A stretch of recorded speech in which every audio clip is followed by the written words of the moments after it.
Yo, hey, check this out. This ain't just a podcast, it's family. Let's go, Canes. The #1 podcast in the show. Yo, what's going on, everybody in Utah? Just want to let you know. Ain't no me. There ain't no me. It ain't no me. Without you. Without you, baby. Without you, baby. Go Canes. It's you talk, baby. It's that you talk. Yeah, man. Veteran in this game, bringing pain to all these amateurs. Been winning for too long, so they had to change the parameters. Any competition, we sweeping them up like janitors. We using the air without the need for nasal cannulas. Looking to the stands, I'll be laying for the cameras. Big wins every single week. My name is Mr. Magic. If you're looking for a podcast that's real and down to earth, it's all about you talk. There's no me without you, baby. Bust a move. This is you talk, yeah, the people show. Coming to you live with Frank and Devin. Go on, tell them what they need to know. This is you talk, yeah, the people show. Look, we gon' tell you what you need to know. It's you talk, baby. What you need to know. Hey, it's the people show.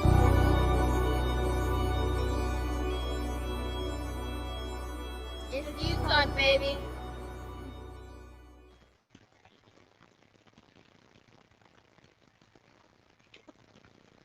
You talk family, what go on? It's your boy LFJ in the building. We're coming to you with another live show of You Talk. And y'all know how we start every show. It ain't no us. Without you, baby. Kane Nation, what's going on? You Talk family, what's happening? First things first, man. Shouts out to AO, man. I just hollered at AO a little while. He's under the weather. He will not be joining us tonight, but I got another special guest who I'm going to bring in, and I know y'all going to love him. He's a friend of the show, but I'm going to bring him in a second. We got to take care of some business. First thing, as always, man, is the shout-outs, man, and I'm going to just keep it real quick, real concise, man. Shouts out to our guy, the man, the myth, the legend, the creator, the proprietor of You Talk and the You Talk family, Devin Lloyd, a.k.a. D. Shouts out to you, little bro. We love you. Shouts out to Ann and the fam. Second shout out, as always, has to go to the brother behind the mechanics and the engineering, Mr. Marquise Judge, KJ Productions in the building. Shouts out to you, Marquise. Thank you for everything that you do to keep us up and running on these YouTube airwaves. Third shout out, as always, has to go to the man behind the designs and the merchandise, Mr. Joseph Benoit, JB. Thank you, brother, for all that you do, all the hard work that you put in. Fourth shout out, as always, has to go to the live viewing audience. Thank you for chiming in and spending time with us every Sunday and all the other days of the week that we bring you shows here on this network. We thank you for what you do.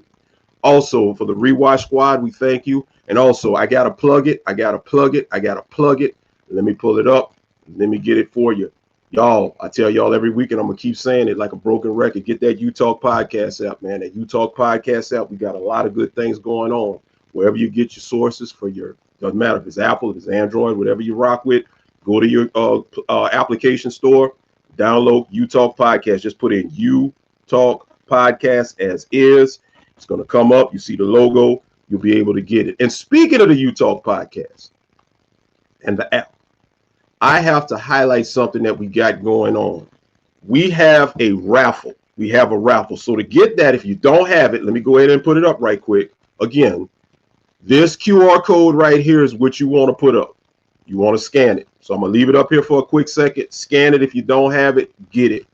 But once you get the You Talk Podcast app, when you go in, we have a raffle going on. We're giving away some canes, some You Talk merchandise.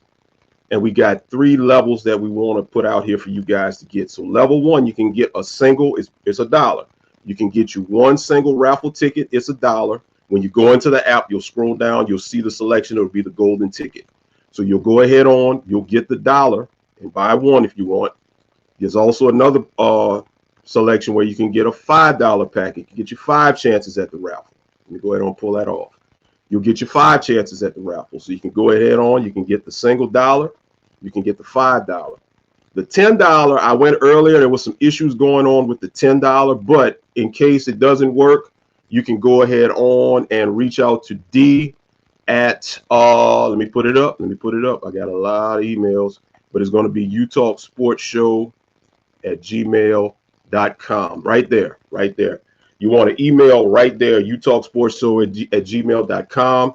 Get D your information if you want to get the $10 packet, and you can get as many of them as you want. There's no limit on how many of them you can and can't get. So we invite you. Come on, get you some merchandise, man. Take a chance. Get your information. Get that stuff over there. Get all of that. And once again, we're going to show it right here. The winner will be announced on Tuesday night, this upcoming Tuesday. So you got 2 days. We're going to have the hype show. It'll be D, Mr. B, and myself. We're going to be talking specifically about the Ohio State Cotton Bowl showdown. And we're going to have that winner, and we're going to pull that winner on Tuesday night when we come on. So go ahead on and get that. Without further ado, man, like I said, my guy AO, man, he's a little under the weather. AO, if you're watching, bro, I pray that you get better. Hope you feel better. We had a special guest lined up anyway, and he is here. So we're going to still let the show go on. We're going to have some fun. He brings a lot of knowledge. He brings a lot of entertainment to the show. And this is going to be real fun, man. And he's been here before. This is my guy, one of my homeboys down here from the boot, fellow Louisiana boot boy. Needs no introduction, but I'm going to give him one anyway. Man, the most happiest LSU Tiger that you can find in the country right now. Give it up for my boy Easy, man. What's good, brother? What is going on, man? You hit it on the nail, bro. I'm over here. Christmas came early for the purple and gold, you know? Bro, the last time you were here, let me get to some shout outs real quick, man. I don't want to forget about the chat, man. John Kennedy, what's going on? How you doing? I see my guy, Vance 305 was good. Rebels with a cause, James Freeman, what it do? Obi-Wan Kane, how you doing? Mr. Brock, I see you, man. Shouts out to everybody in the chat. Anthony Manzano, how you doing, bro? Double A Antonio Abner, how you doing? Sorry for that, y'all. I had so much I had to handle, man. I had to get all of that out the way. But back to you, Easy. The last time that you were here, my brother, you were very vocal about Brian Kelly being fired. Christmas came way early for you.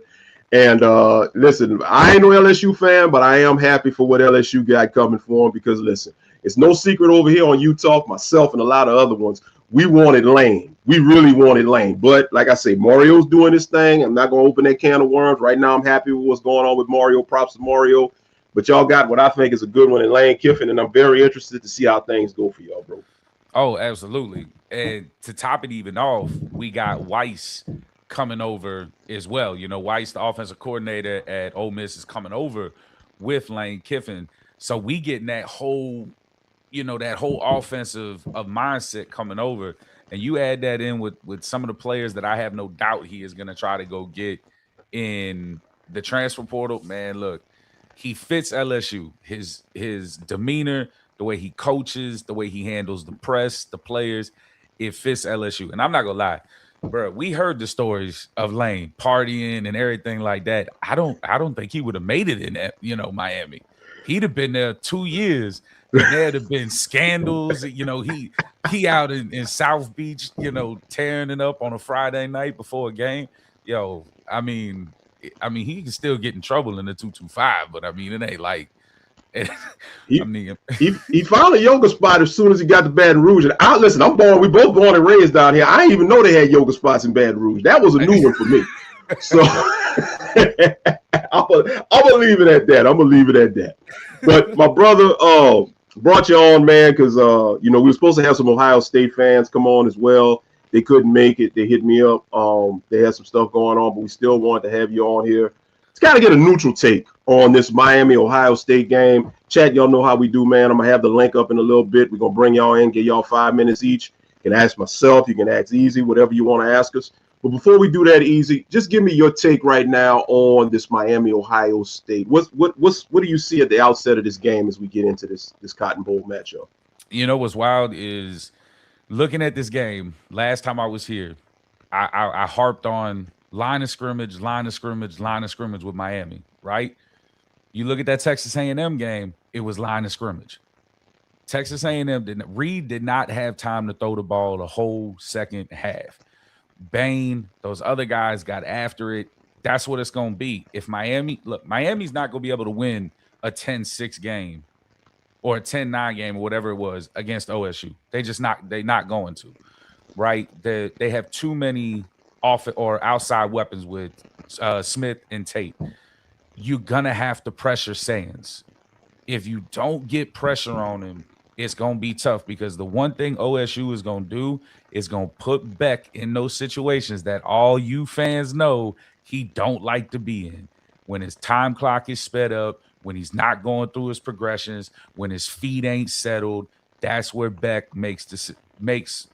10 interceptions throughout the season, and they all have come under pressure.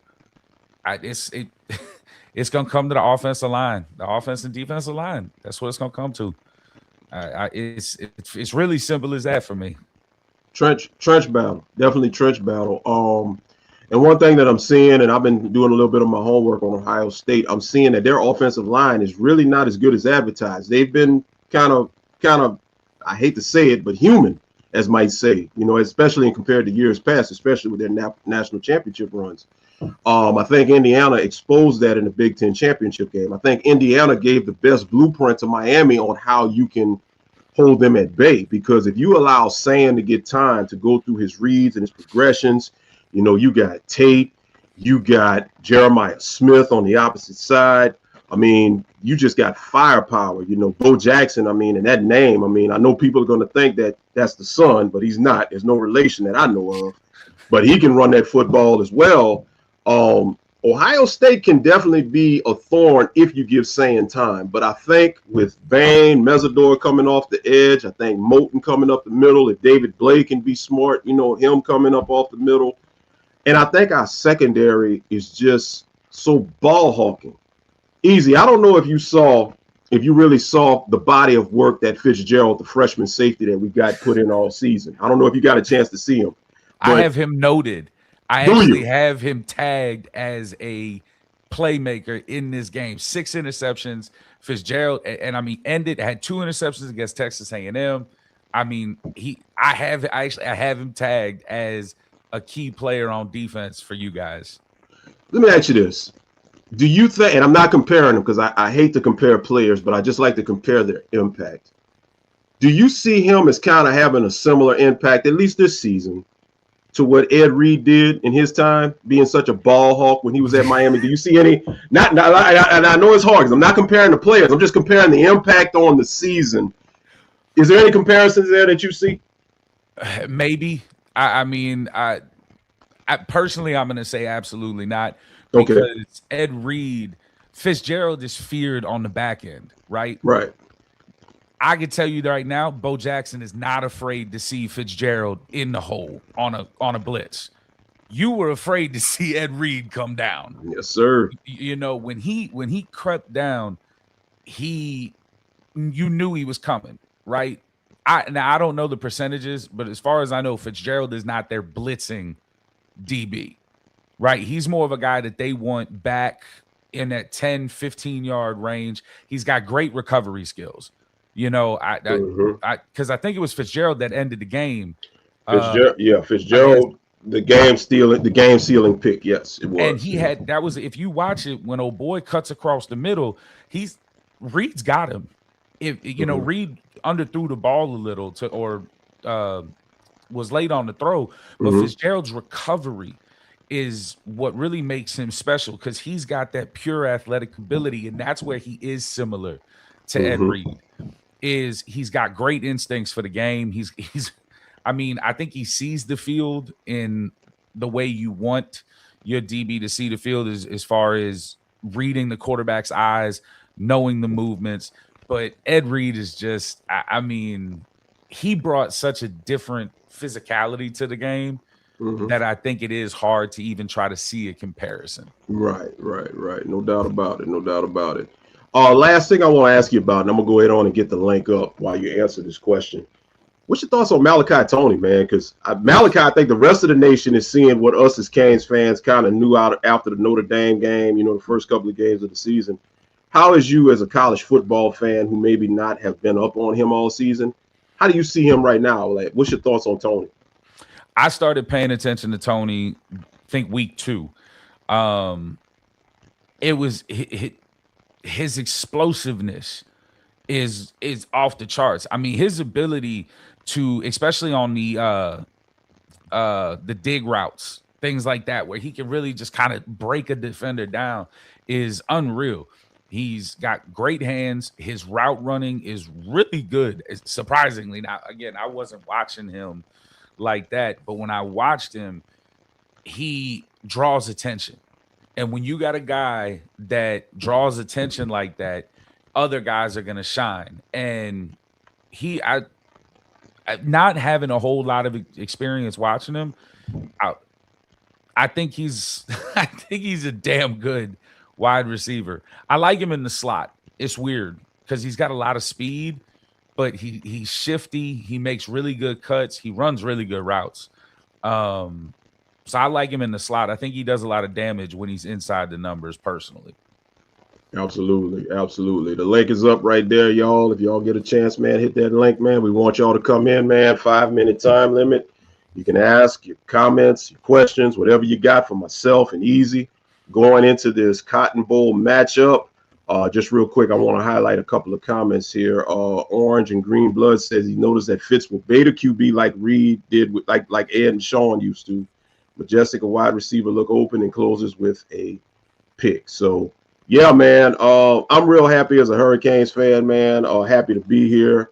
Ohio State's been joined. They've been joined a lot, man. And one thing I don't like is I don't like the constant references. Obviously, I don't like it as a fan. But I don't like a bunch of kids that weren't born to talk about what happened in 2002. Like, when I saw Jeremiah Smith make that comment, and here's the thing, Easy. Smith is from the crib. He's from Miami. So, coming up, his family, he had to understand the pain and just listen. Every Canes fan alive has PTSD from what happened at the Fiesta Bowl. There ain't a Canes fan alive right now that is not emotional. When we knew it was going to be Ohio State, when we realized we beat A&M, was Ohio State, we kind of had to check ourselves. Like, look, we got to handle Texas A&M first. We want to get into our feelings. But, bro, they already started it. They started showing the clip. Like, you can't do this, man. This is like a recovering alcoholic, man, just got out of AA, and then, he gets out on the street and he sees a bottle of booze somewhere, man. You can't do that. Look, man, these kids nowadays, and the fact, and first off, I love it, right? I think that it's like watching the UFC, watching the build up, watching all the trash talk, watching all the nonsense, but it makes the fight better. It's gonna make the game better. And what's good is both teams can win, right? Like I'm not gonna sit here and be like, do I think Ohio State's gonna win? Maybe. I don't know. I mean, Fletcher is the reason I might go with Miami, because that dude runs like I want to see a running back run, right? So, but I think that's what Ohio State does. They talk trash. They talk trash to everybody and anybody. I'm pretty sure Ohio State players call their mama and talk trash to their mama every Saturday morning before the game starts, because that's just. I mean, Ryan Day does it too. He gets on the podium and starts running his mouth and all of this nonsense. And the cool thing is, hey, you can think back to 02 all you want. But if you ain't in 2025 or 2026, 2026, because the first, you gonna get left in 2025, because Miami can beat you. Look, I don't like Beck. I haven't liked Beck, but Beck can beat you. He can throw the ball. That defense is for real. That defense held Texas A&M to 6 points or 5 points, whatever it was. That's a good team. Bane's going to be a top 5 pick. Hell, now that Tennessee done dropped a few picks, we might be picking him. And then what's Muhammad Torrey? He leads the team in tackles. Like, bro, this is a good Miami team. It's a very good Miami team. And I think it's is it Loft? Elijah Lofton. Hey, yo. Hold on, Anthony. I got you. Let my man Easy make his point. I'm gonna bring you in. Go ahead, finish it. That tight end, don't sleep on it.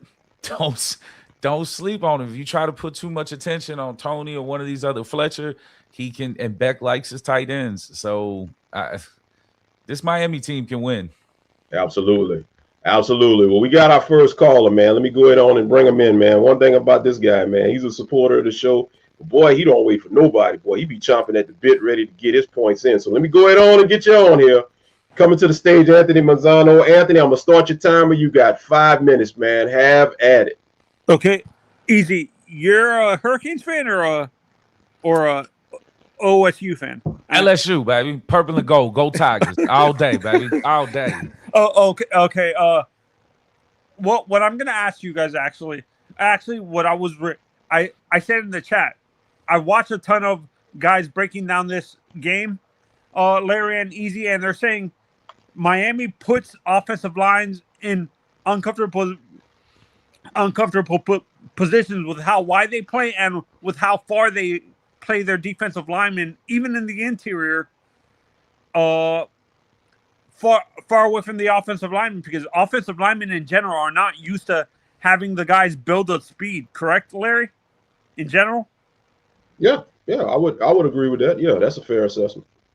Yeah, and honestly, Ohio State, I've said this, Ohio State's defense is more about playing as a unit, because if you actually look at their stat, they're the highest missed tackle. They have the most missed tackles of the top of the teams that are left in the playoffs. They cover it up because they're swarming to the ball, but they have the most missed tackles at linebacker and at the second level at the DB position and stuff like that. So their defense, when you swarm to the ball, doesn't that cover up a whole bunch of deficiencies, like one-on-one tackling guys in general? It can, but it can also leave you out on an island, which is what Miami's going to try to do. You're going to see a lot of wide receiver screens, running back screens, try to get them DBs out in space. And when you got a guy like Tony, who's explosive as he is, you can swarm to the ball all you want, but by the time you get to the ball, it's gone. So that's what they're going to try to do, but it's going to be hard. Yeah, honestly, I've been saying this. This game is Indiana set the precedent on how to beat Ohio State. They can't handle physicality on the offensive line, and they just lost one of their defense. They just switched their interior is their weakness. A lot of Ohio State people say their tackles are the best part of their offensive linemen. Their interior is what scares them against the defensive tackles and stuff like that. And I'm gonna say this. I think we beat them by 3 points. Because Ohio State can't handle physicality on the offensive line or defensive line. Honestly, like, we're gonna run through, and their interior, they're not good at. They've been. If you watch that Indiana game, guys, they were getting gassed on the ground, right? Weren't they getting like destroyed on the ground that whole game? From what I saw, yeah. I think so. I think Indiana rushed for I don't like remember. Over 200 yards. They got around 200, yeah. Yeah, I think it was like 210, 215, something like that. But, 230. You gotta. The problem with that is, like I said it when I was here last time.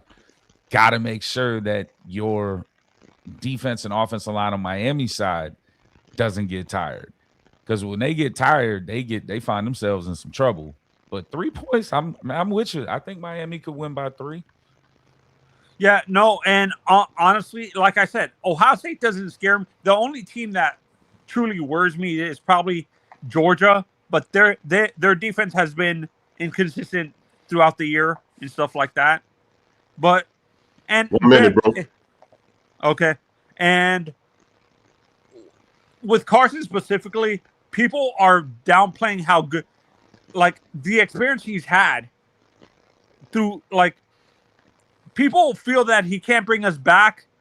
Like, if we're down by like 20, didn't he do that multiple times at Georgia? You saw that easy as an LSU fan. Didn't he do that multiple times when he was at Georgia, where they were down by like 20 points or something crazy, and he brought them back and won the game by like 3 or 4 points and stuff like that? Yeah, but and look, I'm not gonna knock Miami, right? Miami ain't Georgia, especially when Beck was there. that defense that Georgia had when Beck was there, when they wanted to play, they could play. Yeah, no, but what I'm saying in general, when people act like Carson doesn't have the grit and moxie to bring a team back, like people are saying they're basing off what they saw last year. Like he threw interceptions because and people forget he had the highest amount of drops last year from the tight end and from the receivers. So for me, all the interceptions were on his receivers and the tight end and stuff like that. So absolutely. Well, Anthony, man, I appreciate you coming through, man. Great points, great questions, man. But we're gonna go ahead on and move on, man. So no doubt. Have a good one, bro. We'll see you. You too. All right. Yeah, he made some good points, man. The one thing I will say that there was a lot of, drop passes last year when Beck was the guy. But once again, Beck, let's just call it what it is. It's Canes fans. Beck, you don't want him to have to take over the game to where he has to be the one that you don't want the game on his back. You want him to be the ultimate game manager. If everybody else around him is doing their job, if Shannon Dawson is calling the right offense, he ain't calling, these plays where Beck has to go through multiple reads and progressions, we'll be okay. I think that's why there's a lot of check down stuff that you see going to Malachi Tony. I had a comment up here, moving and growing, when you say let me cook. So I don't know if you want to come on in. If you want to come in, bro, there's the link. We got open lines, man. Hit that link. And anybody that's watching, if you want to come on, man, we'll give you 5 minutes to say what you got to say going into this Cotton Bowl matchup. Come on through, man, and speak your piece. Say what you got to say. Ask whatever questions you got to ask. We are here. Be here for a little while this morning. Just shout out the chat. Okay, we got my guy, another day one, man, coming to the stage is our guy, LJ in the house. What's good, LJ, man? We got 5 minutes, bro. We doing 5 minutes, so give you a little time to talk a little bit. What's going on this morning? What's going on with y'all? We chilling, good, man. Y'all ready for this game? You know I am. I'm ready for one of them. All right, let me get to it. Let me start cooking, man. I think we got a real good chance to win this game, and I think we got a good chance to win it very convincingly.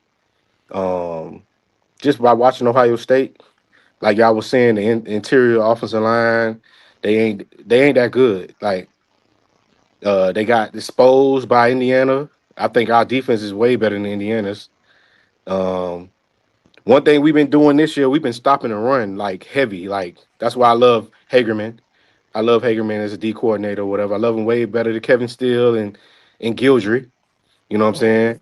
And I think we only have him for one more year. I think next year we have Hagerman and he's gonna be gone. Somebody gonna offer him something. We're only gonna have him for a 2-year rental. And we're gonna have to find a new defensive coordinator. I hope it's Jason Taylor next, but Hagerman is wonderful. So and then I like how I've been complaining for the past couple years. Like I've been telling everybody, like defense, it don't matter if our offense don't produce how they supposed to produce every week, even though we want them to, even though traditionally we did, but traditionally we also, when we won championships, we had a great defense. So I feel like we've always had the talent, but we just never had we haven't had the coaching in the past like 20 something years to coach these guys. Cause it's like, we'll go like last year, we went heavy on offense with Cam Ward, and the offense was amazing, and then the defense was horrible. And I made such a big fuss about it. Like, every podcast I've been on, I used to always make it known, like, look, we're not gonna win nothing if we don't have a amazing defense. So just the way the defense has been operating, I'm so satisfied. I'm so comfortable with playing whoever. I don't care if we played Alabama. Whoever we play, the way the defense has been operating, first of all, we've been stopping the run. That's major. We could take the running game away, it makes everything easier. And with the combination of having all these transfer DBs that we brought in is amazing. Like, this has been the year that we hit the jackpot. We hit the jackpot with the 3 safeties we brought in with Keontae Scott, Jacoby Thomas, and Jeremiah Poser. Oh my God! With adding the freshman in with our boy 13, adding him in the mix, and Dylan Day and Damari Brown and Xavier Lucas, with adding them guys in, man, it's just pretty much flipped our whole defense. LJ, real quick. I got you. You got a minute and a half. Let me ask you this, because I know you down there. You know what's going on. Any word on Damari Brown? Is it looking like he's going to play? I heard that Damari, we were saving Damari last game. That's a turf toe he dealing with. Yeah. But I heard we were saving him. It was like if we get this win, which we was confident in getting the win, that we was gonna have, because he was in a walking boot.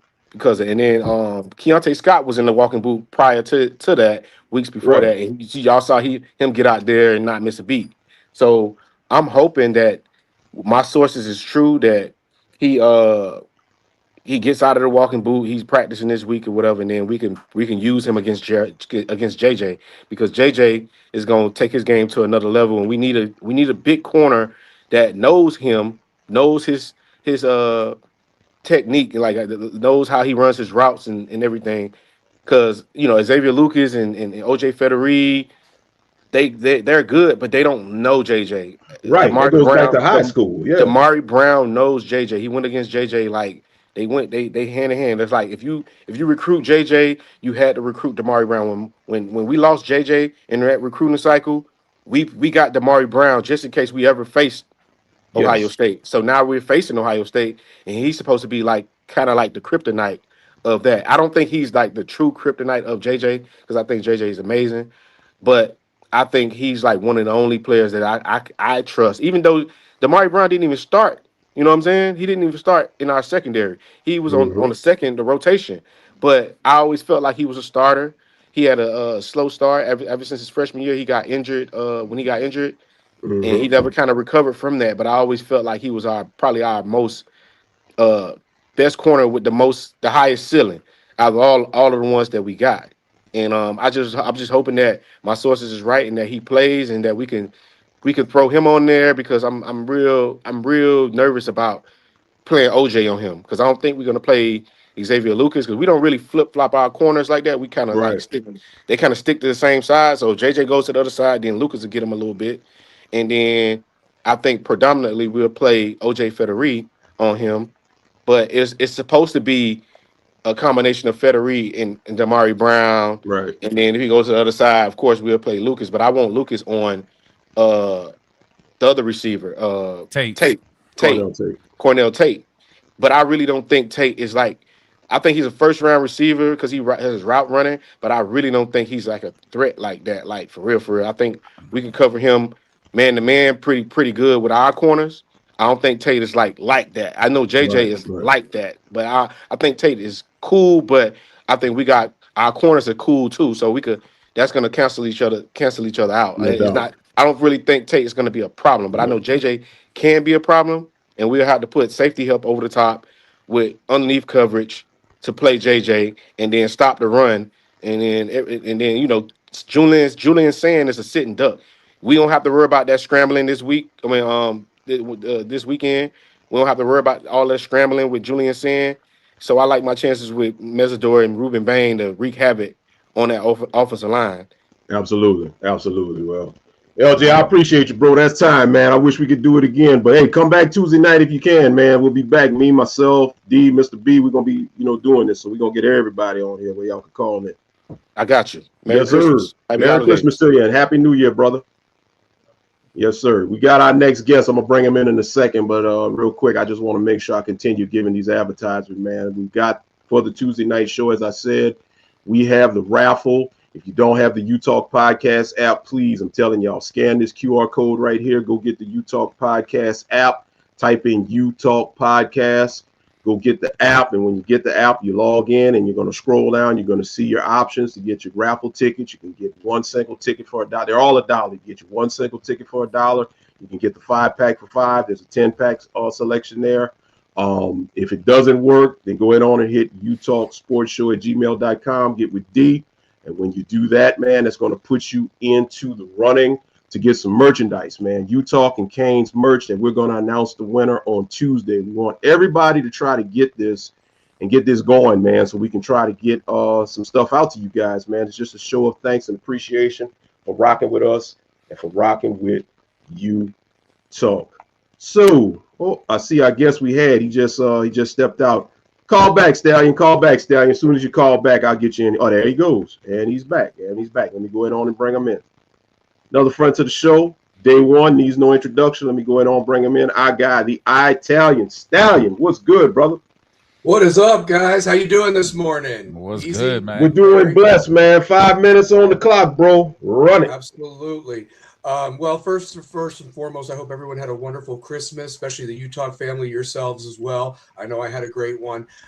Listen, one thing that I wanted to bring up, and I don't know if it's been mentioned, I think you've only had 2 people so far that have come on, but the thing that I also want to bring up, and Larry, we highlighted it a couple of weeks ago going into the A&M game, was the fact that would the coordinators be distracted in regards to game plan, and it clearly kind of maybe even showed. It looked like Miami's game plan. I don't know what Dawson was doing, but at the same time, without getting that back in there, at the same time, Heatherman had a hell of a game plan, and you give him now 10 days to get ready for this game. I'm expecting nothing but the short. The interesting thing is Ohio State countered by taking away the call play duties from Hartline, and realistically, Ryan Day's now back in the saddle. And I don't know if that's an advantage or a disadvantage, because truth be told, it was because of Hartline's play calling against Michigan and how they ended that year that what brought Chip Kelly in to win the ship last year with them. And there's no Chip Kelly.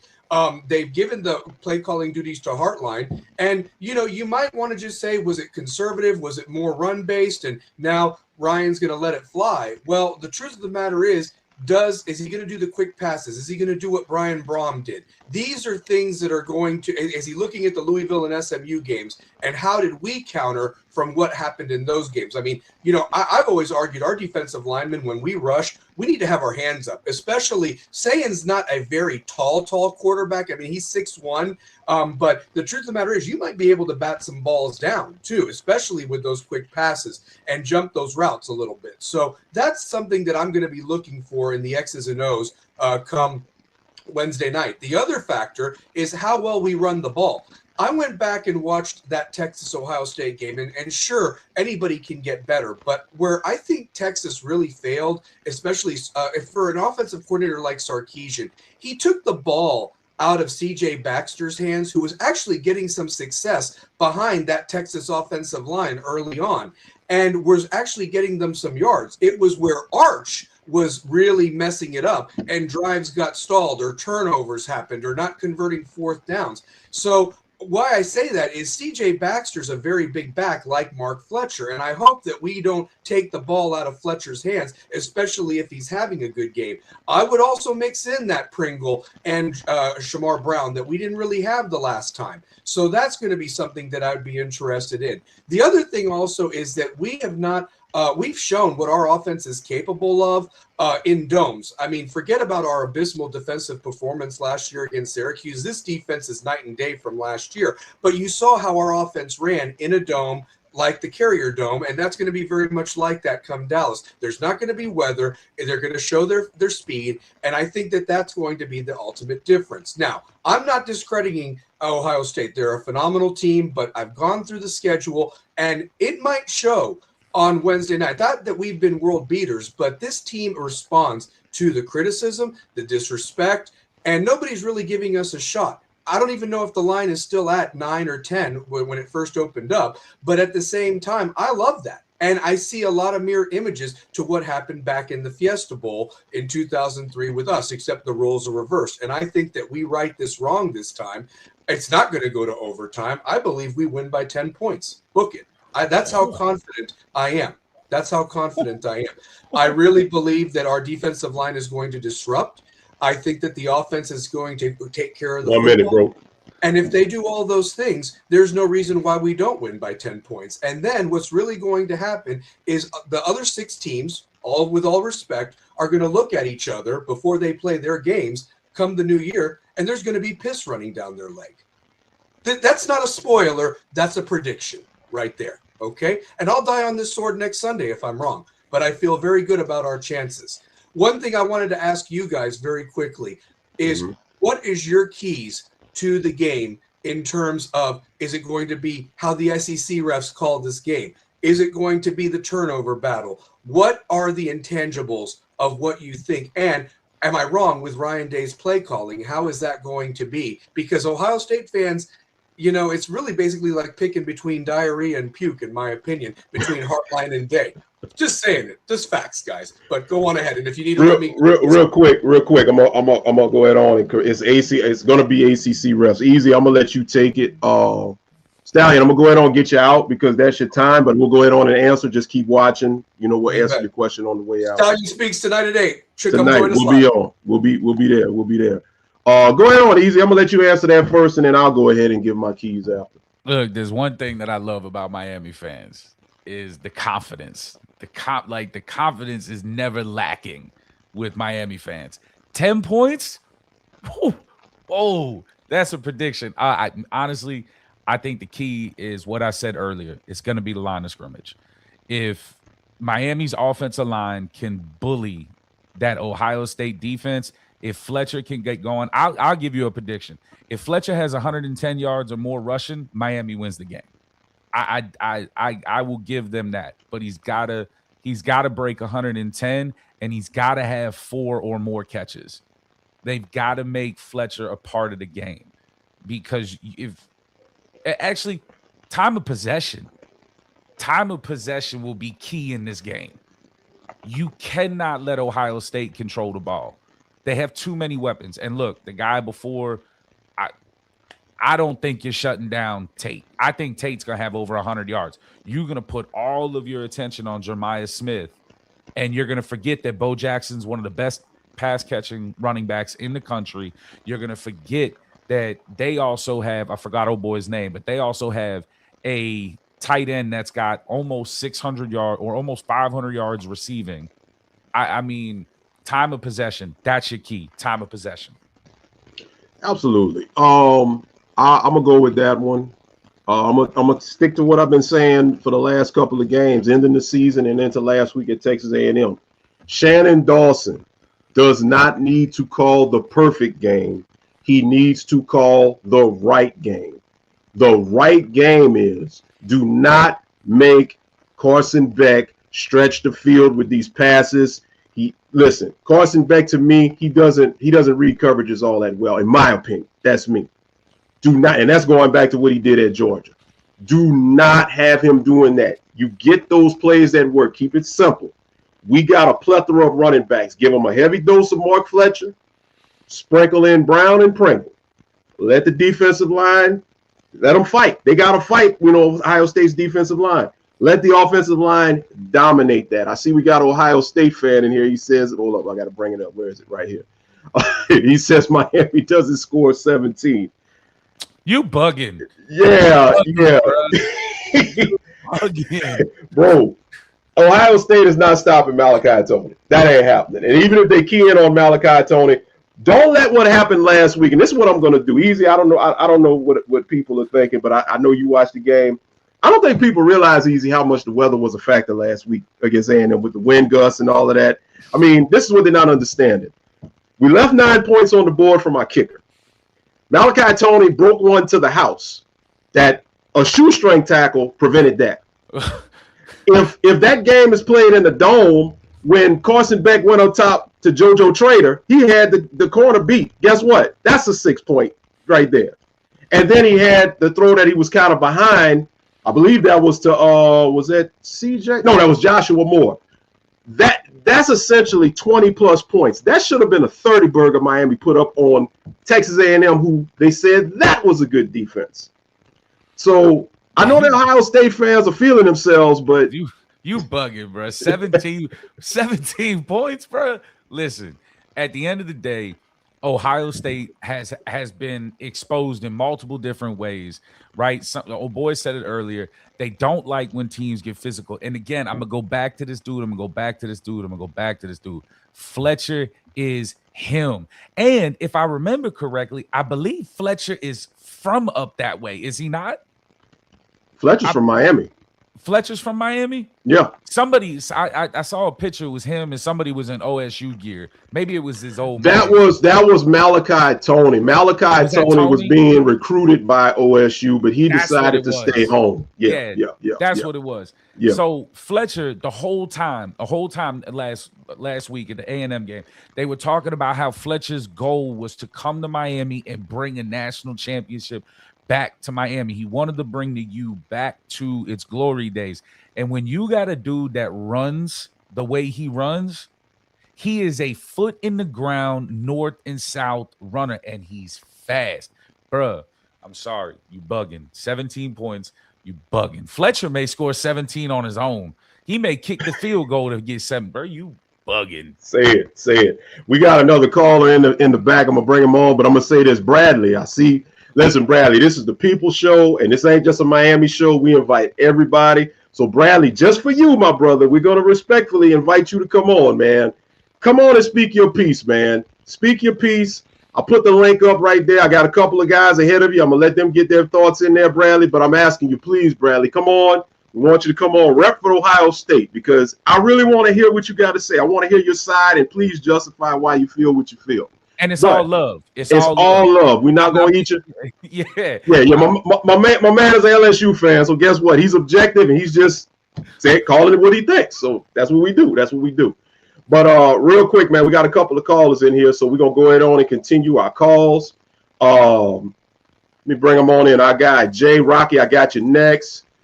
Jay, what's good, brother? I'm starting your time. Much respect to you, Bradley. Come on through, Bradley. We want to hear from you. Jay, what's good, man? I'm starting your timer, man. What's going on this morning? Morning, fellas, man. Morning. A lot on I just woke up.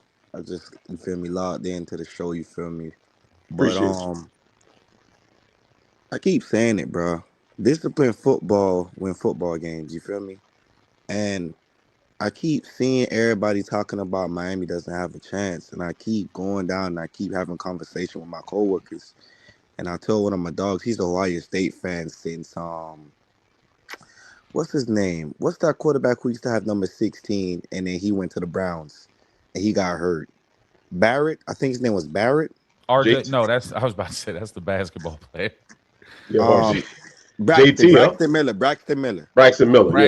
Yeah. And I told him, I said, bro, if you look at their schedule, they haven't played nobody like us, bro. I said our D-line and O-line is built to last through the trenches, bro.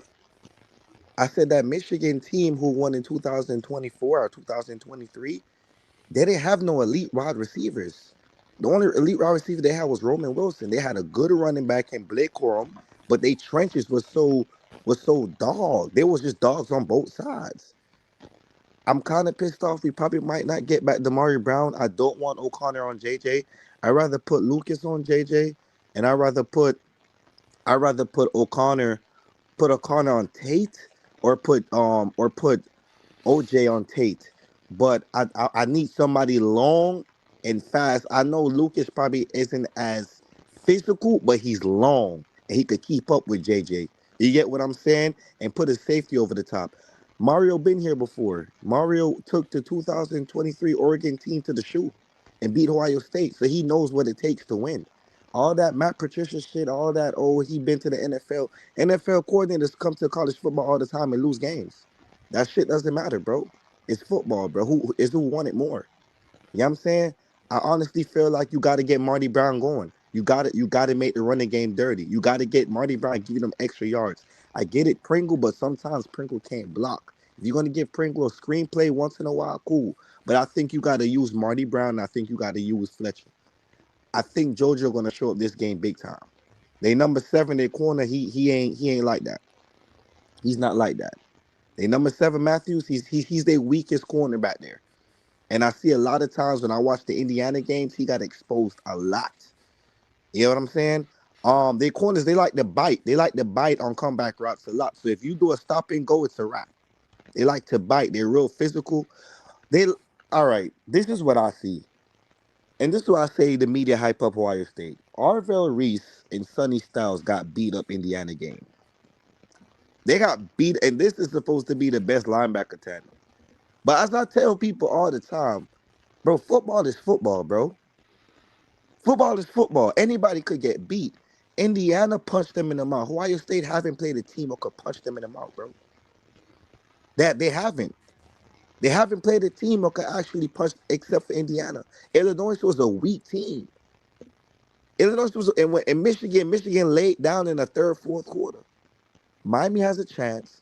I think we could beat them 20-24. Miami wins. I think Georgia's the only team who can match us pound for pound, and I still feel like we could beat Georgia. It's gonna be a physical Georgia team versus a physical Miami team.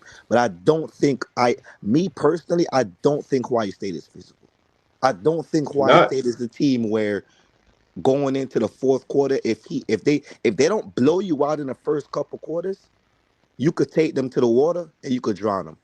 If you are a physical team, and I feel like this Miami team is a physical team. That's why when we interview Miami players doing the lead up to the games, they don't talk no shit about Hawaii State. But 20-24, I could see a late strip sack fumble from Ruben Bain, or I could see a Bryce Fitzgerald interception. I see somebody in the comments say Ethan O'Connor is small. Listen, Corey Heatherman is a DC. He ain't gonna. I promise you, we're not gonna play man all game. He's gonna scheme up something or make it look like man, but we're not gonna play man the whole game. This is where you're gonna see if Shannon Dawson is really worth it versus the big dogs. I appreciate y'all. Thank you for the show. I know you an LSU fan. My homeboy is the LSU fan. He's from where he's from? He's from Monroe. He's from Monroe. I think y'all gonna be decent next year. Lane Kiffin is a hell of a recruiter. Just keep him from down Miami, dog. I don't want him down here. I don't want him down here. I don't want him down here. Yeah. But I got some intel for y'all. I'm gonna leave it as this. Y'all is out of Miami or LSU for number 2 from the West, Nick Lanier. If you know, you know. Is that a hint? Because I'm going to keep it a buck with you. I think Larry, you was telling me. I know my time is up. I'm gonna say this: LSU gonna be a dangerous team next year. And Ole Miss versus Georgia is not a walkover game for Georgia. Ole Miss could play. Ole Miss could play. Larry, I appreciate you for always bringing me up. You have a great show. Appreciate you. Subscribe. Keep your show going, bro, and I hope you keep it pushing, homie. Appreciate you, dog. Thank Merry you, my Christmas, brother. Happy New Year, bro. Many blessings. Thank Happy you. New Many Year, blessings. man. Check us out Tuesday night, man. We're gonna be back on. D, Hey. Mr. B, and myself. I got one last question. Can y'all do a post game? If Miami beat Hawaii State, can y'all just do a quick post game real quick for like 30 minutes? Oh, that's a D call. I'll see. We ain't gonna make no promises, but we'll see. We'll see. I appreciate it. All right, Larry. I'm out. All right, Okay. all right. Go Canes, brother. So All real quick before you get the next one on, because I think he's the second or third one that mentioned Georgia. Hold on, Rocky. I got you. Go ahead. If I'm Miami, I want to see Georgia because Ole Miss can beat Miami. Ole Miss can spread Miami out, and I mean really spread that defense out and just nickel and dime them the whole game. If I'm Miami, I'd rather see Stockton than Chambliss all day. I mean, I would much rather see Georgia than Ole Miss if I'm a Canes fan. Right. Yeah, that's legit. That's legit, man. Real quick before I bring Rocky on, Anthony was asking a question. I can't find it. I can't scroll up, but he was asking for us to explain the difference. And I'll bring Rocky on right quick because Rocky, that's our guy. We've got a triple Louisiana threat in the house right now. But he was asking the difference. A lot of people don't understand the difference between the right game versus the perfect game. And just real quick, Anthony, to answer that question, the perfect game is when an offensive coordinator feels like he has to have all of his dialed-in gadget plays, everything that he does, he calls it no matter what the situation is. Most of the time it works, and then he's hard-headed, and he doesn't go against the grain to do what's right. And it either goes against him or it goes for him. The right game is when you perfectly assess your defense, what you're going up against, and you call the plays that's going to work to try to shut down that defense. And that's what I don't think most people understand. Perfect example, Go ahead. Lions.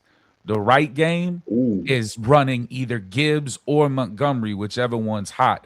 The perfect game is running just Gibbs. That's a great example between Boom. perfect and right. No doubt, no doubt. And I see we got an Ohio State fan. I'm going to attempt to call in, no doubt. So what I'm gonna do, go J2038. Let me put the link up. You will be next. If you can get this link and get on up in here. Let me get it up here. You will be next because we got our guy Rock that's gonna go ahead on, and Rock is gonna break it down. Let me go ahead on, get your timer started, Rock. And you are on the clock, my brother. What's happening?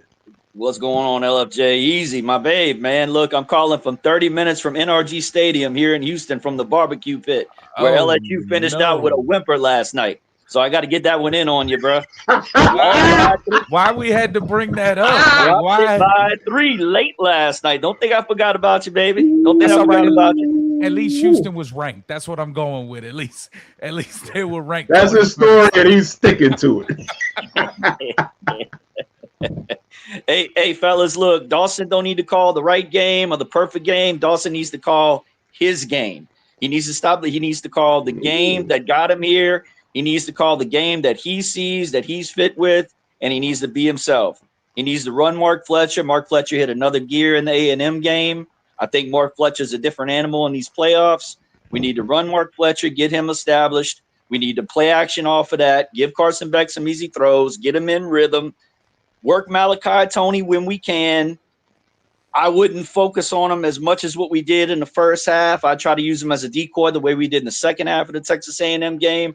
Free some guys up on some one-on-ones, but still working, getting him the ball in the reverses and the jet sweeps and, the passes where we can. And Dawson just needs to be who Dawson is. As far as the game itself, we don't take a step back on the offensive or defensive lines to anybody in the country. I'm sorry. I rewatched the Michigan game, I rewatched the Texas game, and I rewatched the Indiana game from OSU. I'm telling all you guys that OSU offensive line is suspect. All 3 of those teams got after him.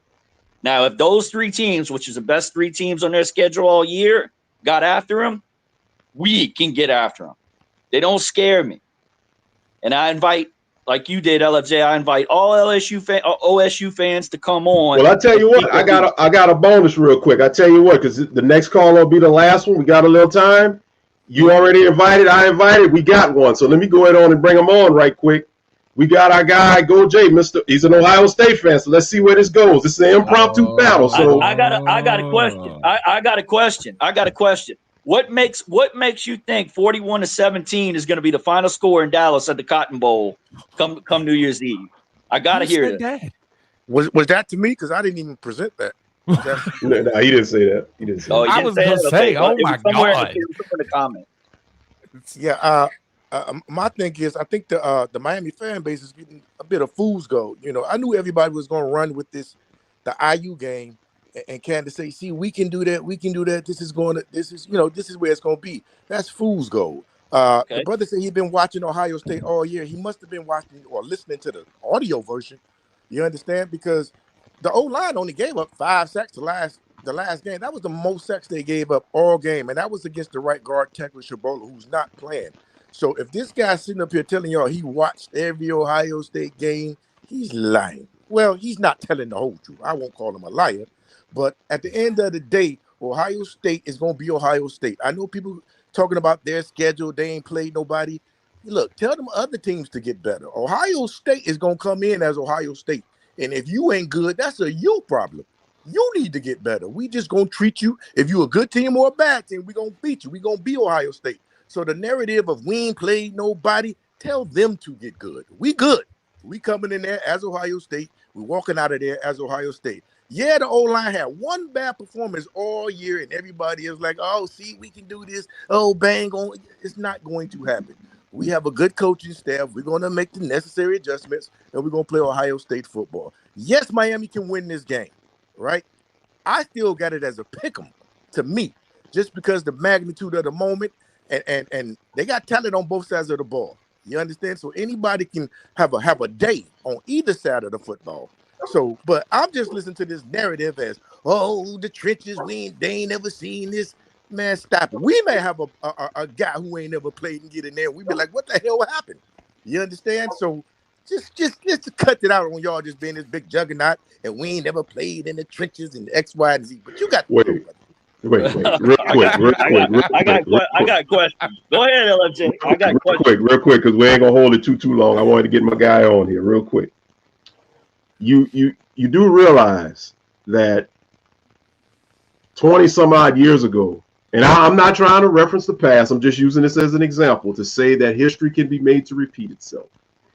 20 some odd years ago, the big bad Miami Hurricanes ran into this team called OSU who nobody thought could do it. They did it, albeit a bullshit penalty flag that shouldn't have happened, but they still did it. And it just took them and made them go to where they are right now over the course of time. And I'm saying that because you're saying that Miami's not going to become a juggernaut. Well, it's not about Miami becoming a juggernaut. It's about Miami having the bodies and looks like the coaching and the attitude to say, you know what, you guys don't scare us. You might intimidate some of these other teams that you play, and the media is buying it because I've seen very little people in the media pick Miami. But Miami themselves as a team is not intimidated. And if anything, they've been here before. Now, not these guys, but these guys got uncles and daddies and family members and a community that's been here. You better believe the 30s for 30's been playing, and you better believe they know what they got to do. Do you really think? That's all I'm asking. If I could respond, I got a question. Yes, I got a question for GOJ. I got a question for GOJ and Easy. I got a question for GOJ.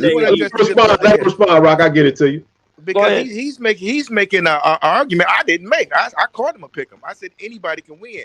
And as far as that 2003 game, I was in the Mad Sea watching the game. So I remember it. I got a daddy. I got an uncle. We all watched it, but I just happened to be watching it in the Mad Sea. So, but I don't want to talk about that game. I'm like Jeremiah. People keep talking about stuff 20 years ago. Man, see me on the 31st. Let's create a new moment. Let's create a new memory. I don't want to hear about nothing that happened 23 years ago. Man, is a brand name. Don't get me that. But I finally found an Ohio State fan I can rock with. Actually, I like him as an OSU fan. Now I will say, I'll give the dude some credit because he mentioned the offensive line, and we've been giving Ohio State's offensive line a little bit of flack. They are ranked in the top 10 as one of the best offensive lines in the country. They do have some inconsistencies in their run game, but overall, I'll buy that. You a truthful guy. Their offensive line is ranked within the top 10 in the country. And, but Ohio State has not played a team that has the athletes Miami has on the outside. Exactly. That's not our problem. You tell them other teams to get some bodies. Oh, no, 100%. And we make it do what it do. Don't penalize us. You can only play who's on your schedule. Get your recruiting game up, get your money bag game up, get your NIL game up, and then come holler at us. But we're going to make it do it. We're going to be Ohio State. Really? That's not your problem. Hey, I got to go, brother, but I'll be back. Wait, I got a question. I got one question. Oh, you don't tell GOJ, I got a question. I'll listen to you. Go ahead. Easy. GOJ, I got one question, man. Look, everybody's talking about Jeremiah Smith. Who we going to put on Jeremiah Smith? What we going to do about Jeremiah Smith? Easy. Question, baby. How many South Florida cornerbacks right now at the practice down on Green Tree are chomping at the bit to get a piece of Jeremiah Smith? Look, I said it earlier. What do you think? What do you think is really going on in the practices right now? How many people think are vying for that right now? Xavier Lucas, Frederick Brown. Everybody got a plan until they get punched in that mouth. When they walk up on it and see that big 6'3", 215 body. South Florida. Not just that, but look, I said it earlier. Yeah, Miami is in his heart. Don't give it twisted. Now he love Miami, but he. I said it earlier. Clock it. Now. Jeremiah Smith is not going to be the one that makes a difference. It's going to be Tate. I like this guy. Y'all are Miami is going to double team. They going to give Jeremiah Smith the Megatron treatment, and Tate is going to tear Miami up. Tate has over 100 yards this game. I'm telling you. They can only tear Miami up if Julian Sand can get him the ball, and I'll leave it there. It's been good talking with y'all, fellas. Enjoy it, rocking. And GOJ, man. Hey, GOJ, good luck, man. Good luck on New Year's Eve, baby. We'll see y'all. We'll see y'all. Absolutely. Take it easy. No doubt. Blessings. All right. Ohio State fan that I like. Holy hell. Man, you got one. I think this is gonna be our last caller for the day, Easy. This is gonna be our last one. He's another day one man. It's our guy Studio. He's in the house. Studio, I'm starting your time of 5 minutes, my brother. What say you? Good afternoon, gentlemen. Listen. Good morning. Good morning. Good morning. I want to talk about the Jeremiah Smith little talk. He talk about we worried about this, still worried about it. You know why you're not worried about it, Jeremiah Smith? Because you're not a Miami Hurricane. You're not the family. Okay? So you went to Ohio State because they won championships. These boys come to Miami because of the 5 rings. Okay? Jeremiah, you're looking at one of our rings in your facility right now. You get to walk in your facility and see one of our championship trophies right there in that facility, brother. So it's just like your family. Real quick. Appreciate the dono, GOJ. Thank you, man. Go ahead on, Studio. Continue. Yes, sir. Let's just say your family, right? You're legit. You see somebody do something to your granddaddy, right? You were too young, couldn't do nothing right then. You get 15 years later, you see that guy. What you gonna say? Oh, it's just 15 years ago. You all right. No, that's family. You want revenge for your family. So those 23 years ago, those Miami Hurricanes that built the blood, sweat, and tears of this program, players come to the University of Miami because of that. Not because, 20 years ago, it don't matter. What you mean it don't matter? Without them 5 rings, we wouldn't have the tradition. We wouldn't have this Miami, you know what I'm saying? So Jeremiah Smith, brother, you're not family. So that's why you feel that way. Okay. Secondly, you made a point and say, oh, Miami, my second home. What you mean it's your second home? Miami, your first home. Ohio State, your second home. So you already a traitor. You don't even count your Miami as your first home. That's your first home. You were born here. Okay. So one more thing. Keontae Scott, Jacoby Thomas. I know y'all ain't a part of this family feud, because this is a family feud game. Okay. But told y'all come to Miami. We were watching Keontae Scott at JUCO. He said it himself. He said, man, I want to come to Miami because they believed in me.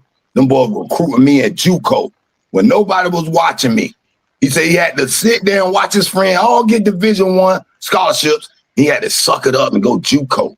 But Cristobal, with the eye he got, with the recruiting he got, with the talent evaluation he had, he saw Markel Bell of their junior college. Nobody thought that guy was that guy.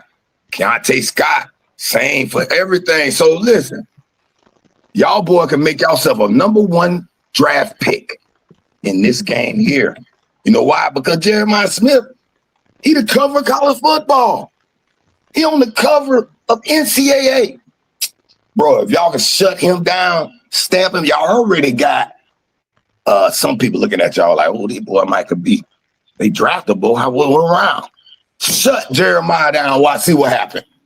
Elevate your side in the first round. It's a family feud game, brother. You got Keontae Scott. I think he done played with the quarterback.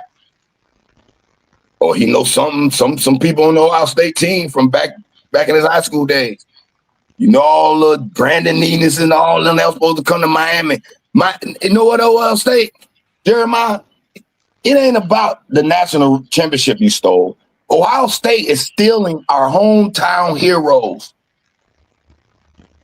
They stealing our hometown heroes. And this is a game right here that might turn that tide. Say, Ohio State, brother, y'all can't just come down here now and just take our best players anymore. 1 minute. You can't come down here and take our best players, brother. You see what I'm saying? So it's more than just the ring they stole. They're stealing our players. You know, it does matter. I'm sorry. I mean, you don't go to a college unless you're worried about the history. You feel what I'm saying? It's the history that draws you to the school. The Michigan Blue Bloods, the Alabamas, all those with hundreds of years, 120 years playing. You don't think those years matter and why they give them higher rankings in the preseason? Give them the benefit of the doubt when it comes to the playoffs? It's because of the tradition. So I don't know about this don't matter thing, brother. That to me is like the young generation ain't respecting their elders. I feel like you ain't respecting your elders, Jeremiah. We got something for you, brother. Disrespectful. Time. I'm just Yes, I'm sir, just curious. studio. Appreciate I'm just it. curious. Mhm. Ohio State didn't steal nobody. Miami failed to recruit better. Let's call it what it is. They in your backyard. They didn't steal nobody. Miami failed to recruit better. And why did they fail to recruit better? Because Ohio State has recent national championships.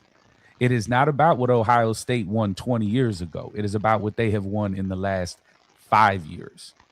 That is what it comes down to. Miami, you want to keep your balling Florida players because Florida produces some of the best football players in the country. You know, at LSU, you know, Patrick Peterson. Absolutely. You want to keep them home? Stop bullshitting and win national championships. And that is how you keep your homegrown players from going to Ohio State. Because I can tell you right now, these South Beach boys do not like -5-degree weather. I promise you that. Facts. Okay, let me respond to that. Real quick. I said in the video, real quick. I understand, Jeremiah, why he chose Ohio State at the time. Miami wasn't producing NFL type paths. I get it. But that don't change how we feel down here as a family, because we went down, we had bad times. Some of the players, I don't want to go to Miami. They ain't it no more. And okay, yeah, I get it. We weren't that thing then. But now we building it back. So this game matters. It's a family feud. We want to go in and destroy it so the players can say, oh yeah. We don't want to go up there now 5-degree weather anymore. Facts, bro. You're right. If I'll tell you what, even if Miami doesn't win it all, if Miami wins this game, that changes the scope of the local recruiting massively. Because if they win this game, it puts Miami back on a national watch list as a team that's not just winning the ACC, but can actually compete for national championships. And with Florida State and Florida being where they are right now as a program, this is a good opportunity for the Hurricanes to put themselves back on the map as a true national to watch team. No doubt. All right, I want to say studio. one more thing. I'm sorry, brother. Listen, it's another little emotional part of this game. Real quick. Okay, I was looking at Jeremiah and I said, dang, he feel like, okay, he's a loyal guy. He went to Ohio State, got him a ring. He made the right decision. But when I'm looking at him now, I said, oh, this hurt him. He want to beat our ass so he can like, yeah, I told you, boy, Ohio State is it. But when we beat them, Brandon Enos, they're like, oh, it's going to make them feel like, it's going to give them that little traitor feel a little bit, you know what I'm saying? But I don't want to lose because now we got players who's supposed to go to Ohio State. They might have their mind like, damn, man, they don't want 2 rings, man. Maybe we should have went to Ohio State. I don't want to have none of that doubt. That's why it matters badly, brother. No doubt. All right, studio, we appreciate you, bro. Check in with us on Tuesday night for the Hype Show. Easy, you made a good point. I think a lot of people, they don't realize when it came down to Jeremiah, Miami fans know this. I don't know if everybody else knows. It came down to the 11th hour for Jeremiah. He literally signed that letter of intent. He literally signed it within the last, I think, hour deadline. Like, he was conflicted between Miami and Ohio State. Now, it was NIL involved, but obviously I do agree with you. The winning tradition, what they've done and what the recent success has showed, I think swayed him over there. But I think that just goes to show you how close Miami is to being that major player in the recruiting race for everybody. Like, Miami is a dog in recruiting right now. And listen, I've been hard on Mario on this show, D. I mean, we've been hard on Mario, but we got to give Mario his props. Miami has been killing it in recruiting, especially their transfer portal. Because that transfer portal is where you shore up the holes that you're missing and get your depth. But I think moving forward, as you said, to your credit, this game right here is really going to show a lot when it comes to keeping the South Florida talent in South Florida. Not just from Ohio State, but Alabama and all those other places they go. Now, this is where I'm worried. That's where I go back to what I said to you earlier in the show with Lane. That's what worries me about Lane. Lane gets something going in Baton Rouge. It's already been proven what can happen with the Miami boys when they come up here to Baton Rouge. But yeah, I look at a team like Miami, right? They got the history, right? They have the tradition. They were arguably one of the best programs for a decade in, what was it, starting in what, the early to mid 80s all the way to like the early or the late 90s, kind of. You know, when you had those really good teams, they were always in the top 20 plus years. Yeah. So the problem is college football with these young kids, it's not what have you done for me, but what have you done for me lately? And not just that, but OSU, LSU, Alabama, Michigan, they are putting people in the NFL on a regular basis.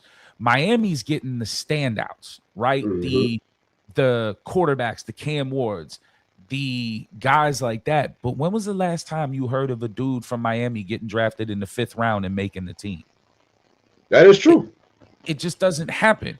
Whereas you got guys from Ohio State getting drafted in the 7th round and they starters. So Yes. the program is better. And I think with Mario, we're starting to see that now. Now we're starting to see players that are going to be solid 3rd, 4th, 5th round picks that have a true opportunity to make an NFL roster. And that's what these young kids are looking at. It ain't about it. Everybody's going to get paid. It's South Beach. Who don't want to go to South Beach for 4 years? You know, you ain't got to sell them on location. You ain't got to sell them on girls. You ain't got to sell them on money. What you got to sell them on is we can produce you into the NFL. And this game is going to show a lot of what they can do. You got guys, you got Fitzgerald, who's going to be an NFL prospect. I think he's only a sophomore, right? Fitzgerald's a freshman. He's a freshman? Okay. Mm-hmm. So he's still got 2 years. Mm-hmm. Bain's going to be a top 5 pick. There ain't no question on that. Right. You know, so you got 2 cats right there that are going to be NFL on defense. Beck's going to go to the NFL. Francis Maui Noah too.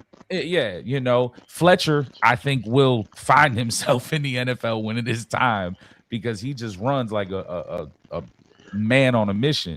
Interestingly enough, Fletcher this week said he's returning for his senior season next year. I think that's the right call. That's the right call. Great idea. Yeah, because he didn't burst onto the scene until about 3/4 of the way through the season, when they really was like, okay, we need to get him the ball, get him the ball, get him the ball. And I think over the last 4 weeks, he had rushed for either 100 yards or almost 100 yards a game. And really boost, because I think he's got almost 900 yards on the season. So coming back for your senior year, that's what I mean, though. These kids are more willing to come back because they feel that their progression is getting better. That's what's going to help Miami. I think Miami's almost there. I think they're almost there. It's happening. It's happening. And, you know, I think a victory. Listen, the national championship obviously would be the ultimate, you know, trump card. But if you don't get the Natty, I think the victory this week in the Cotton Bowl, I think this will really go a long way into making Miami really kind of tilt the scales back in their favor. You don't have to win the Natty to be able to do that. You know, you have 2 consecutive 10-win seasons, which is huge.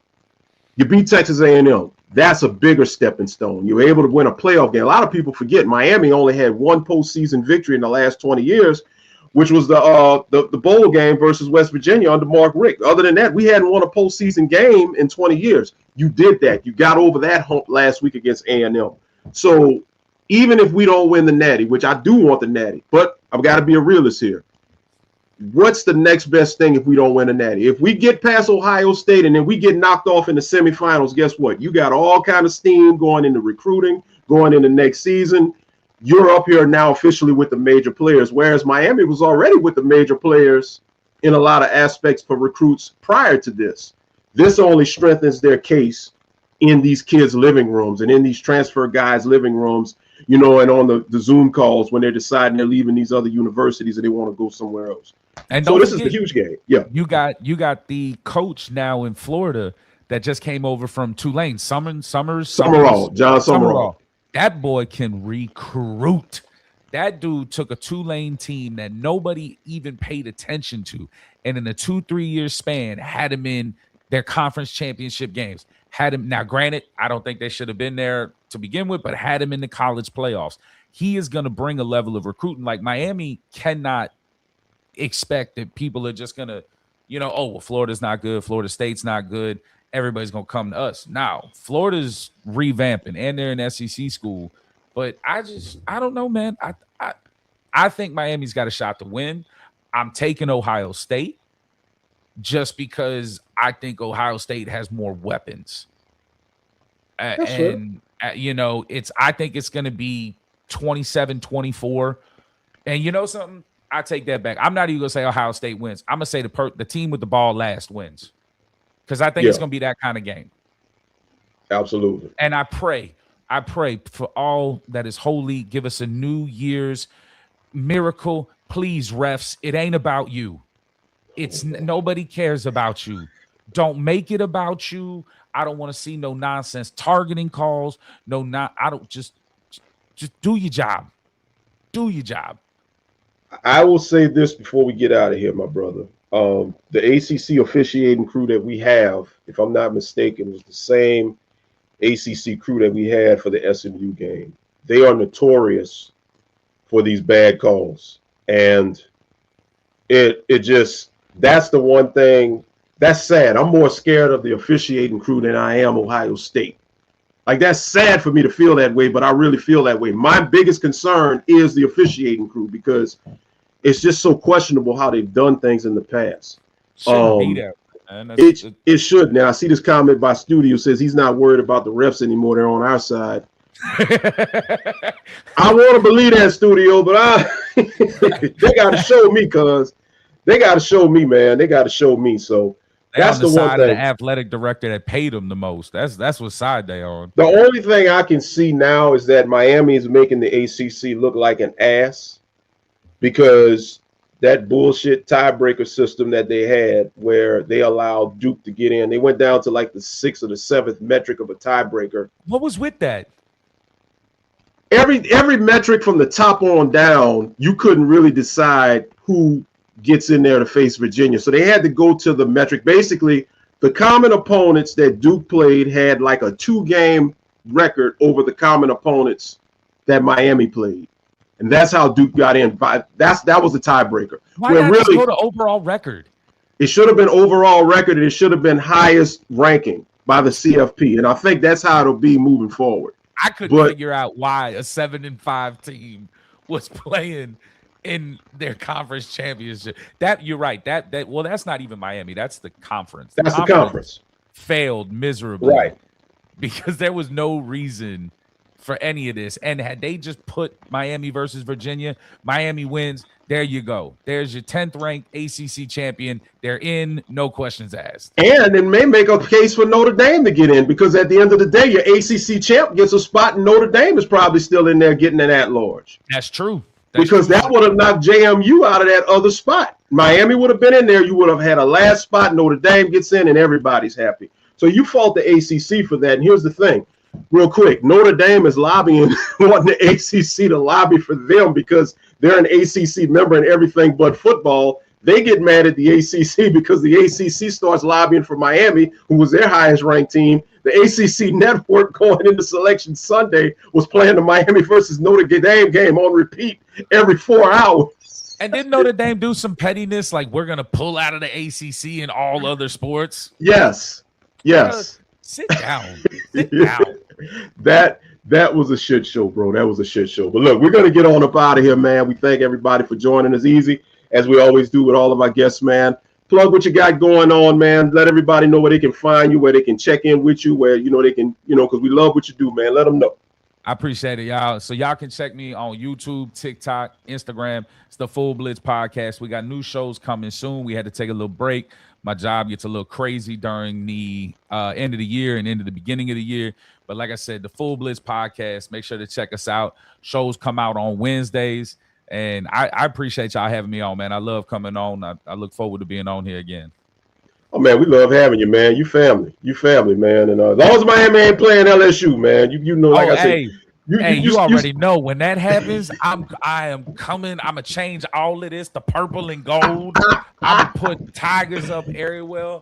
I mean, I'm telling you, man. But y'all are awesome, man. I love you people. I love the people that come on the show. I appreciate y'all having me on. Thank you.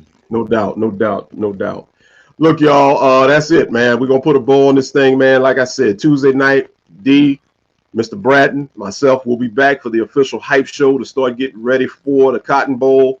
As always, man, like I said, man, we want you to go ahead on, get your raffle tickets and all of that, man. That way we're going to select the winner live on Tuesday night, man. We want to be able, we got that Kane merchandise. We got that Utah merchandise coming through, and we're going to pick a winner for there. And easy, like I said, I know you LSU, man, but you know I got to get you to do it. You know how I know you got me, man. Hey, man, you listen. You're honorary Kane. So we go ahead and we let you in the family. Y'all have a great Sunday, no doubt. Y'all have a great Sunday, a great week, man. Once again, Merry Christmas to everybody and Happy New Year, man. Praying for blessings and prosperity for everybody, man. And we appreciate you rocking with us here on Utah. And y'all know how we start every show. Y'all know how we end every show. It ain't no us. Ooh, you look good doing that, boy. I like what I see. Without you, baby. Join us Tuesday, man. We will be back and we'll be doing it big. It's Utah.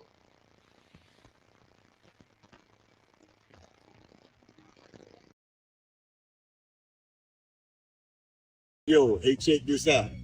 This ain't just a podcast. It's family. Let's go, Canes. The #1 podcast in the show. Yo, what's going on, everybody in Utah? Just want to let you know. Ain't no me. There ain't no me. It ain't no me. Without you. Without you, baby. Without you, baby. Go Canes. It's you talk, baby. It's that you talk. You heard me? Veteran in this game, bringing pain to all these amateurs. Been winning for too long, so they had to change the parameters. Any competition, we sweeping them up like janitors. We using the air without the need for nasal cannulas. Looking to the stands, I'll be laying for the cameras. Big wins every single week. My name is Mr. Magic. If you're looking for a podcast that's real and down to earth, it's all about Utah. There's no me without you, baby. Bust a move. People show, this is you talk, yeah, the people show. Coming to you live with Frank and Devin. Go on, tell them what they need to know. This is you talk, yeah, the people show. Look, we gon' tell you what you need to know. It's you talk, baby. What you need to know. Hey, it's the people show.